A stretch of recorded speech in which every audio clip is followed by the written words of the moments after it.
18, 17, 16, 20 yashar qizlar, bolalar daydi yurgan. Pishirib qo'yibmi bular?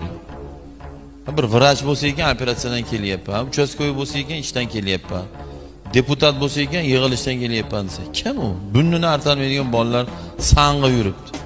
Sayoq yursang tayoq yeysan degan.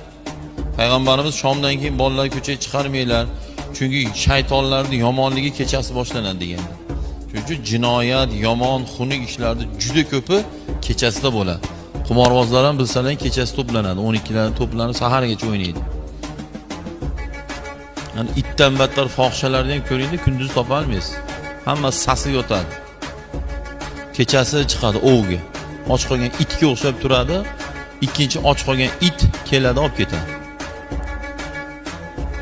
O'zi bugun olib borib nima qilgan, mana nima qilyapti? Kecha xuddi o'ziga o'xshagan pasbuda o'sha ishni qilib tashlagan. Ko'ryapsizmi? Bularda na